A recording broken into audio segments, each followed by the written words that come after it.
Alhamdulillahi Rabbil Alameen, wassalatu wassalamu ala Sayyidina Muhammad. Alhamdulillah, you have stayed for section 4, inshallah. Section 4, we're now going to look at the question about the need for messengers.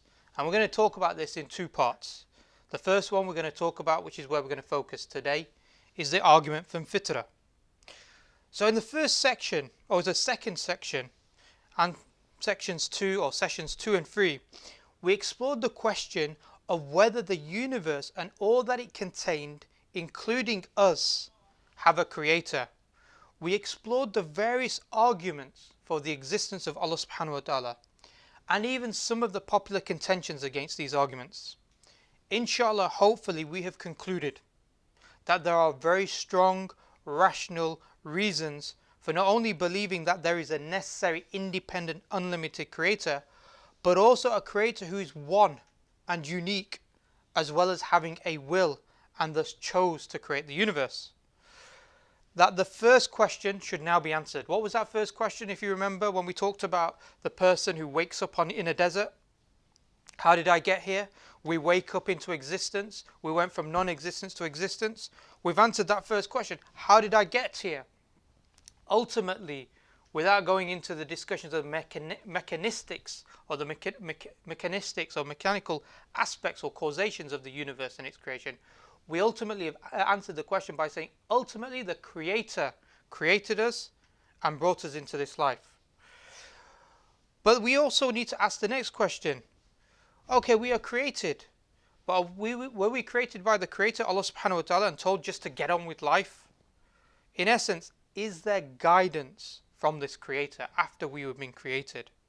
Should we even look for the guidance, or should we just simply be satisfied that Allah subhanahu wa ta'ala exists, a Creator exists, that's it, I'm happy with the answer? Well, there's a few ways to answer this question. Firstly, if we cast our minds back to the second video in the first section, or first session, we discussed that in order to understand our purpose of life, when you wake up in that desert, in order to understand our purpose, we need to answer the question, how did we get here? And also, what's going to happen to us after we die? Where are we going? And it's only by answering this question do we create a unique moral and unique viewpoint on life. So we need to know, we still need to answer this question. Is there guidance? Did the Creator create us and just simply leave us? Or did the Creator create us and actually give us a guidance that we have to follow and tell us what's going to happen to us after we die? So clearly now, knowing that there is a Creator who chose to create the universe, we'd naturally ask the question whether there was a reason for this creation and what our role is within this universe, within this creation. That would necessitate us, force us to go out and look for any divine guidance. That point is further emphasized by various people claiming that they've received communication from the Creator. So that you go outside, people are all constantly claiming that there is a Creator, that there is, so that not only there is a Creator, but that they have, revelation from this Creator, the guidance to tell us how to live our life, what to believe in, what's going to happen to us after we die. So we'd naturally look at some of these claims. That is something we discuss. That's something we'll discuss more in the next session. What is the evidences for these claims and how to assess it? Secondly, by establishing that Allah subhanahu wa ta'ala exists, who chose to create, this naturally implies there's a purpose behind creation.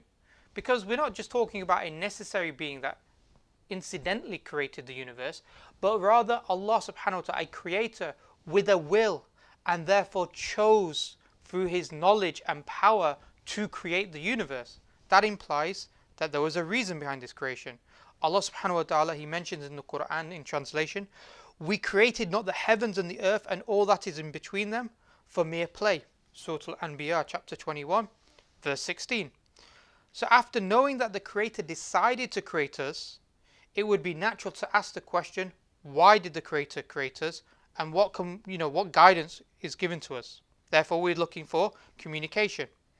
Third reason why we would look for a guidance is that humans have been created with a particular nature, as we call this the Fitrah, which means the innate, or as many scholars and ulama have said, it refers to the innate desire or the innate drive within human beings to seek worship. And I want to spend some time explaining the fitrah of the human being, what it means, and whether it can be rationally established that humans have this fitrah, either this innate desire to worship or this instinct to worship Allah subhanahu wa ta'ala or the Creator, and also, or whether this is something just simply established from the Quran and we just assume it and accept it. This will also add to the other evidences that we mentioned, why we need to seek a messenger or a message from the Creator. And I'm going to give you a quick example of this. It's an example from the time of the Salaf, from one of the scholars of the Salaf, Ja'far as-Sadiq. And it was reported that he had a debate or a discussion with an atheist. And in this debate, he was trying to explain to the atheist that there is a natural innate desire in all human beings, including him as an atheist, to believe in a creator and a one God. And so Ja'far as-Sadiq, he mentioned this point about being on a boat and the boat being caught in the storm. And the atheist said, you know what? That happened to me. I was on a boat and we were caught in a storm. And he said, when you were caught in a storm, did you lose hope or did you maintain hope? And he said, I maintained hope. I had hope in the ship and the crew to save me from this storm. So then he said, well, what else happened? So then the atheist said, well, then what happened was that the ship overturned and all the crew fell out and they were into the sea. And so there was no crew for me to depend upon. And so Ja'far as-Sadiq, he said, did you lose hope or did you maintain hope? He said, I still maintained hope that the physical body of the ship would remain intact. But then what happened was that the ship began to be destroyed and torn apart. And so I'm now floating in the middle of the ocean, holding on to a plank of wood in order to stay afloat. And again, Ja'far as-Sadiq said, did you lose hope or did you maintain hope? And he said, I still had hope that this plank of wood would keep me afloat. And then he said, the atheist, he said, then suddenly the plank of wood, went from beneath me. And I was no longer supported by the plank of wood in the middle of the ocean, but I was still able to float. And then Ja'far as-Sadiq said, did you lose hope or did you still have hope? And he said, I still had hope. And then he said, upon whom did you place your hope? Because initially it was the crew, then the ship, then the plank of wood. And the atheist had to admit that his hope was placed upon the Creator, Allah subhanahu wa ta'ala. And so this alludes to the nature within a human being, this conversation that took place. And this nature of the human being is also alluded to within the Quran itself.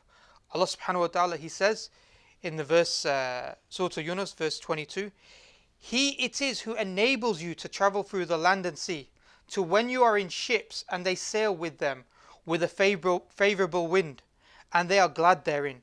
And then comes a stormy wind, and the waves come to them from all sides, and they think that they are encircled therein. They invoke Allah, making their faith pure for Him alone, saying, if you, Allah, delivers us from this, we shall be truly grateful. So Allah subhanahu wa ta'ala mentions people upon a ship facing a stormy sea, and naturally they start to invoke upon Allah subhanahu wa ta'ala. And there's a famous saying that is mentioned, that there are no atheists on a sinking boat. It's a famous saying in the UK, maybe elsewhere as well. But there are no atheists on a sinking boat. And so what we can see is mentioned by Ja'far as-Sadiq's conversation with the atheist, or mentioned in the Quran itself, or this saying, there are no atheists on a sinking boat, is that there is a nature in a human being, that when they feel fear, they're in a difficult situation, then their natural reaction is to seek worship, or to seek, to sanctify, to glorify, or to connect with the Creator. In essence, what's happening when a person is facing a difficult situation, facing fear, is that they're facing a situation in which they feel weak, limited, and needy.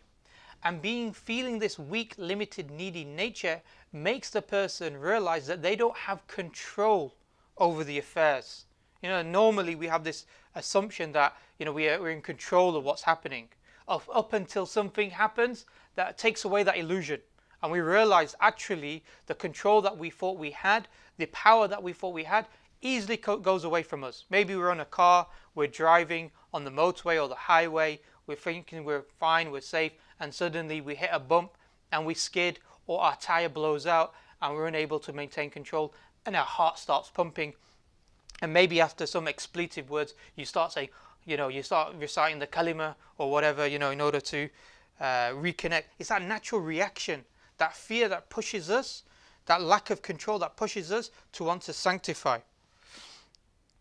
So we begin to see that whenever there is a situation of deep anxiety, deep problems, lack of control, that we seek out and we call upon Allah subhanahu wa ta'ala. And I'm just going to give a couple of other examples of this. There's a famous footballer, or he's not that famous, but he was a footballer. His name was Ander Herrera. And Ander Herrera, before he used to go on the football pitch, he always used to put on his shin pads. And the shin pads was from when he was 13 years of age. Because for him, he believed that something within the shin pads was able to make him play as a better footballer. So what's going on in his mind? It's the same thing regards to the person on the sinking ship. He's in a situation which he recognizes he lacks control. That there are things that are outside of his own factor, his own capacity to able to determine. So as a result, he's looking for something more than material, to appease something. In the same way, when you have people going into their exams, you find people will go in there with their lucky charms, lucky mascots, a lucky pen or whatever it is, that they're bringing them in. Now the reality is that these things don't have any intrinsic materialistic value to the exam itself. But it's because they feel that fear, the anxiety, the lack of control, the feeling of being weak, limited and needy, that pushes them to look for something more than material, to appease something that's more than material. And also as a brief example of this, or to extend the point, I remember also when I was doing my exams, or with other people, students who were doing their exams, the night before the exam, the point where you think, there's no much more revision I can do, people become very philosophical at that moment in time. They start asking questions about purpose of life, meaning, isn't there more to life? It's basically that innate nature, that fitrah, that's kicking in. So these seem very basic examples, but this addresses this underlying psychology that exists in all human beings. That human beings have an innate desire to seek something more than just what we see around us, more than the physical universe. And that this manifests mostly, or becomes most manifest, so it's always with us. We always feel this weak, limited, needy nature, but it becomes more manifest when we're in situations of hardship and difficulty, situations which are beyond or outside of our control. This pushes us to seek a higher power beyond the existence of nature. This is what we call the sanctification instinct, the spiritual instinct, or what we'd also term as the fitrah. Ultimately then, the fitrah drives us to seek out and worship this higher power beyond the physical universe. If this is a major part of the human nature, to have this desire to worship the higher power, then we'd see this across all cultures. So if it actually, what we're saying exists, everybody has this desire to worship, then it shouldn't just be some individuals. Rather, we should see it across all civilizations, all cultures, and across all times. And guess what? We actually do see this. We actually observe that for every time and for any civilization that we have studied, we observe that there's always something that's worshipped, some sort of deity or even deities that are worshipped. For example, you had the ancient Egyptians, and they would sacrifice virgin girls to the Nile in order to appease the god or gods, in order to make the Nile flow. Or some civilizations living next to a volcano may have sought to sacrifice or appease the gods, or deified the volcano in order to prevent the eruptions. For example, there's examples of, again, children being sacrificed on the base of a volcano in order to appease the volcano. The volcano is a material thing, but it's the assumption that it's somehow got something more than material that needs to be appeased, needs to be worshipped, needs to be sanctified in order to prevent this explosion from taking place, or the volcano from exploding. So we see that across all civilizations and cultures, religious practices have always been seen. From Europe to Africa, North and South America, from the Far East, Australasia regions, all of them have had civilizations and still have civilizations that continue to hold religious practices. Even those civilizations that claim to deny the existence of God and existence of religions have not been able to wipe away the spiritual desire within the people. For example, Soviet Union, when it was around, was predicated explicitly on an atheist ideology of communism. And it also tried to ban religious practices. So it was built upon communism, and it believed religion was the opium of the masses. So even in Muslim majority regions like of Soviet Union, like Uzbekistan and Kyrgyzstan today, they attempted to ban the Quran under communism. They closed the masajids down and would even check on whether people were waking up in the middle of the night, during the before Fajr time, during the Ramadan, to see if they're taking their pre-dawn meal, the suhoor. Yet with this attempt to ban religion within these countries and its expressions, Muslims still practiced their belief. There were still underground practices of Islam. In fact, even in Russia, when they tried to ban the Orthodox Christian Church, it was impossible. And Soviet Union reinstated the Orthodox Church, even though they're a communist country, back within Russia. So even those ideologies like communism that seek to deny the nature, and even those people who maybe even consider themselves ideologues, can never get away from the fact that they still believe, they still desire to satisfy or to seek that sanctification of their religious instinct or religiosity, that aspect of their fitrah. So for example, in Soviet Union, they preserved the body of Lenin. Why would you preserve the body of Lenin? For communism, Lenin's dead body is equivalent to a rock. It's just material. Why would they seek to preserve it? More than this, they would go and visit Lenin's body, and out of respect, they would make tawaf around it. They would go around it. Like the Muslims go to make tawaf around the Kaaba, they would make tawaf around Lenin's body. So they're doing actions of what? Worship, sanctification. Similarly, in North Korea, where religious practices are in practice or impractically forbidden, they preserved the body of their former North Korean leader, Kim Il-sung.